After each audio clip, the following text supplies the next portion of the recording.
সারা দেশে ৩৭,০০০-এরও অধিক পর্যবেক্ষক কিন্তু মোতায়েন করেছে। এটা একটা সতর্কবার্তা নির্বাচন সংশ্লিষ্ট যারা কারো যদি কোনো রকম অসৎ উপায় অবলম্বন করে বিজয়ী হওয়ার চিন্তাভাবনা থাকে, তির্যক মন্তব্য চলে আসে যে নির্বাচন আদৌ হচ্ছে কিনা।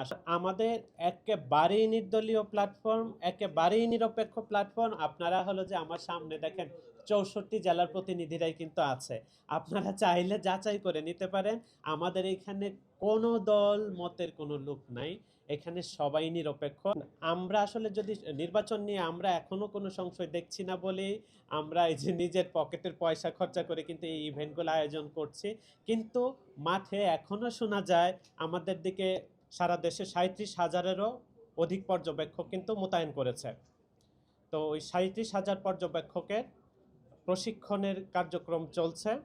তো তারই অংশ হিসাবে আজকে ৬৪টি জেলার প্রতিনিধিগণ টিওটি বেসিসে কিন্তু আজকে প্রথম ধাপে প্রশিক্ষণ নিচ্ছেন। সারা দেশের প্রতিনিধিরা ৬৪ জেলার একজন করে আজকে উপস্থিত আছেন। তো এর মধ্যে আপনার সম্মানিত ইমাম খতিব ফাউন্ডেশনের সদস্যবৃন্দ রয়েছেন, নেতৃবৃন্দ রয়েছেন, রয়েছেন হলো যে ক্ষুদ্র নৃগোষ্ঠী, সংখ্যালঘু সম্প্রদায়ের লোকজন এবং স্পেশাল মানুষ যারা, তারাও কিন্তু আসন্ন নির্বাচন উপলক্ষে এবার নির্বাচন পর্যবেক্ষণ তালিকায় যুক্ত হচ্ছেন। এটা একটা সতর্কবার্তা নির্বাচন সংশ্লিষ্ট যারা কারো যদি কোনো রকম অসৎ উপায় অবলম্বন করে বিজয়ী হওয়ার চিন্তাভাবনা থাকে, আমরা হয়তো কিছু করতে পারবো না, আমরা হয়তো বা প্রতিরোধ করতে পারবো না, কিন্তু আমরা কিন্তু সত্যটা দেশবাসীকে জানিয়ে দিতে কর্ণপাত আমরা কোনোরূপ দ্বিধা আমাদের কিন্তু থাকবে না।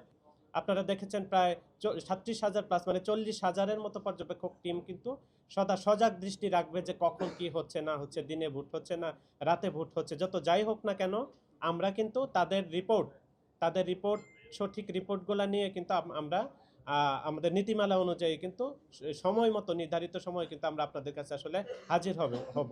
কাজে এটা একটা সতর্কবার্তা নির্বাচন সংশ্লিষ্ট যারা কারো যদি কোনো রকম অসৎ উপায় অবলম্বন করে বিজয়ী হওয়ার চিন্তাভাবনা থাকে, আমরা হয়তো কিছু করতে পারবো না, আমরা হয়তো বা প্রতিরোধ করতে পারবো না, কিন্তু আমরা কিন্তু সত্যটা দেশবাসীকে জানিয়ে দিতে কর্ণপাত আমরা কোনোরূপ দ্বিধা আমাদের কিন্তু থাকবে না।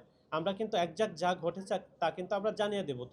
তার কিছু নজির আপনারা দেখতে পাচ্ছেন যে আমাদের সামনে যারা আছেন, হ্যাঁ, সমাজের বিবেকবান যারা ইমাম সাহেবরা আছেন, সংখ্যালঘু সম্প্রদায়ের প্রতিনিধিরা আছেন, আমাদের সিলেকশনটাই বলে দিচ্ছে আমাদের উদ্দেশ্যটা কি।